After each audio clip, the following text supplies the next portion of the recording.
Hello friends, आप सब कैसे हैं। मैं अच्छी हूँ और तोरई देख के आपको पता चल ही गया होगा कि मैं क्या बनाने वाली हूँ। तो आपका मेरी किचन में बहुत बहुत स्वागत है। और मैं ये तीनों चीज़ों को, अदरक नहीं है इसमें, सिर्फ प्याज, हरी मिर्च और लहसुन है इसमें। अगर आप लहसुन खाते हैं तो उन तीनों को पीस लें। बहुत इजी तरीके से मैं बना रही हूँ, इजी एंड टेस्टी होगा। ऐसा स्वाद आपने कभी नहीं खाया होगा, उस तरीके की मैं बनाने वाली हूँ सब्जी को। तो बस मैंने इन तीनों चीज़ों को मिक्सी में ग्राइंड कर लिया और मैं अब इस पेस्ट को निकालूंगी एक प्लेट के अंदर सारा इकट्ठा करके। और ये मैंने इकट्ठा करा हुआ है। इसमें दो चम्मच मैंने तेल डाल लिया है जो प्लेट थी, और उसी को मिक्स कर लिया।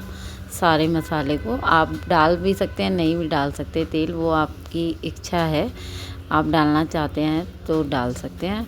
तो वैसे मैंने डाला है तो आप भी डाल ही लेना तेल को। एक ही चम्मच डाल लेना, दो नहीं। तो इससे ना थोड़ी सी जो ग्रेवी होगी वो और अच्छी बनेगी और टेस्टी बनेगी, क्योंकि इसमें सारे मसाले मिक्स हो जाएंगे। तो बस अब मैं हल्दी डाल रही हूँ, बेसिक मसाले डाल रही हूँ जो हम हर सब्ज़ी में डालते हैं। और ऐसा कुछ सीक्रेट नहीं है, लेकिन बस बनाने का तरीका होता है। बनाने के तरीके से हम अच्छे से बना सकते हैं। ये आमचूर है, बस मैंने ये आमचूर ज़रूर डाला है। आप चाहें तो टमाटर डाल सकते हैं, बट मैं तोरई के अंदर टमाटर नहीं डालती कभी भी। और आमचूर भी मैंने इसलिए डाल लिया कि ये थोड़ी स्टफ़ तोरई है तो उसके अंदर अच्छा लगेगा। बाकी मैंने लास्ट में नमक डाल लिया है। अब मैं इन सब को मिक्स करूँगी और उसके बाद में ये मैं भरूँगी एक जो तोरई मैंने काट के रखी हुई हैं, आप गोल गोल तोरई। उसके अंदर मैंने थोड़ी हींग भी डाल ली है। हींग भी अच्छा फ्लेवर देती है। बाकी आपकी इच्छा है, आप डालना चाहते हैं तो डाल लें, नहीं डालना चाहते तो नहीं डालें। अब मैं बस ये सब चीज़ों को मिक्स कर लूँगी। एक पेस्ट सा बन जाएगा इसका, सब चीज़ों को मिला के। और फिर मैं इनको तोरई के अंदर भर दूँगी और ये बहुत अच्छी ग्रेवी बनती है, बहुत टेस्टी लगती है।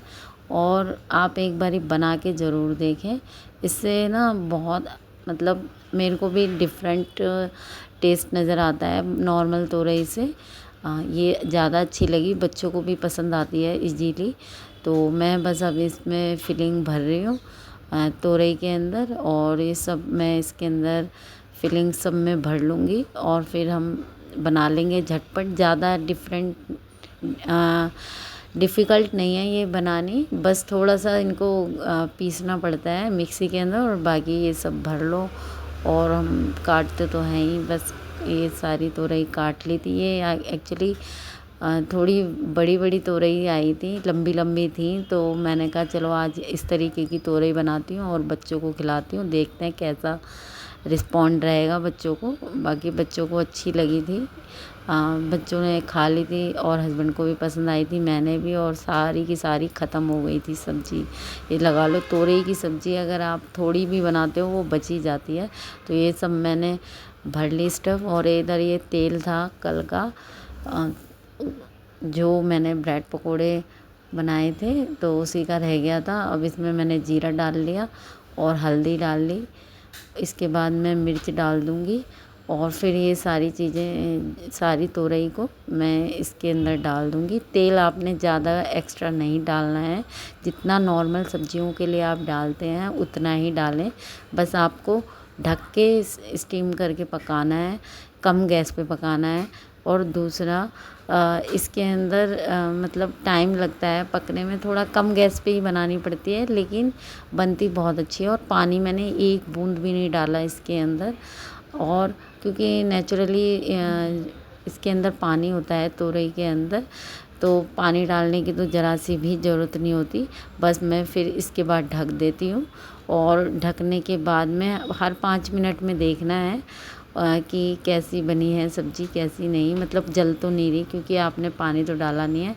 अब बस मैं, क्योंकि ये थोड़ी ना जली जली सी इसलिए हो गई क्योंकि जो उसके कण थे ना बेसन के वो सारे काले पड़ गए थे और इसकी वजह से हल्की सी नीचे से कालापन आया, बाकी कोई दिक्कत नहीं है। मैंने इसके बाद जो स्टफिंग बची थी उसका पेस्ट जो बचा था वो भी उसमें डाल दिया और आपको मिलाना नहीं है, बस ऐसे ही फैला देना है ऊपर से, जिससे कि जो तोरई हैं वो अच्छे से पक जाएं।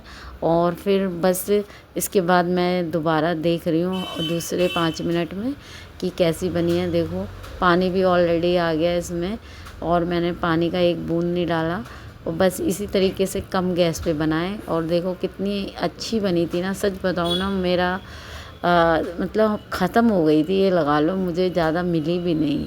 मैंने सोचा था दोबारा मैं खाऊंगी तो नहीं मिल पाई मुझे तोरई, तो मुझे थोड़ा बुरा लगा, बट मैंने कहा अब नेक्स्ट टाइम पक्का मैं बना रही हूँ और अच्छे से बनाऊंगी ज़्यादा क्वांटिटी में। ये आधा किलो तोरई होंगे आई थिंक, या आधा किलो से ज़्यादा होंगे मुझे ऐसा लग रहा है, लेकिन मतलब उसके बावजूद भी ख़त्म हो गई, वरना ना हम तोरई कितनी भी कम बनाएं, आधा किलो भी बनाते हैं और वो भी बच जाती है और इतनी बचती है कि मतलब सब खा लेते हैं, उसके बावजूद भी बच जाती है।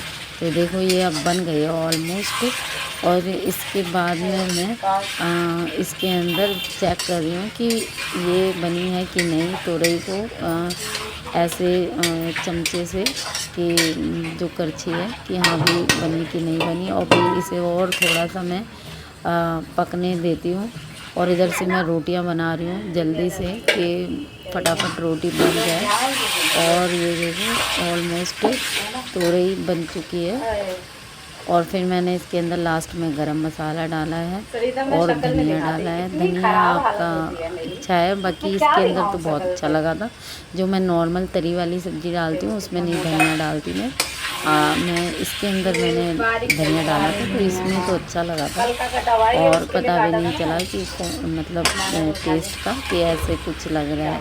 धनिया मतलब अच्छा टेस्ट आया था इसके अंदर, तो बहुत अच्छी लगी थी। अब इधर मैंने सब्जी मतलब पक गई है। इधर वो जो सरिता थी वो हमारी काम वाली, वो बोल रही थी भाभी क्या बना रही हो, ये बहुत अच्छी खुशबू आ रही है। तो मैंने कहा खाएगी, तो वो कह दिया हाँ खाऊंगी। तो मैं उसके लिए, वो कह रही थोड़ी सी देना पहले कि कैसी मतलब बनी है। तो मैंने कहा अच्छा ठीक है, तो मैं उसको थोड़ी सी देती हूँ। उसको यही नहीं पता चला ये तोरई की सब्ज़ी थी। उसने बोला लास्ट में जब खा भी ली ये सब्जी किस चीज़ की थी भाभी, मैंने कहा तोरई की सब्जी है ये। उसने खा भी ली, उसके बावजूद भी उसको मतलब पता ही नहीं चला। देखो मैंने ना इसका मुंह ढका हुआ था, तो मैं कह रही थी कि मतलब दिखाना नहीं चाह रही थी उसका फेस, बट उसने कहा कोई बात नहीं भाभी। और वो ना तारीफ़ कर रही है मेरी। मैं इससे पूछ रही हूँ कि सीरियसली, क्योंकि मेरा खाने का बिल्कुल मन नहीं था।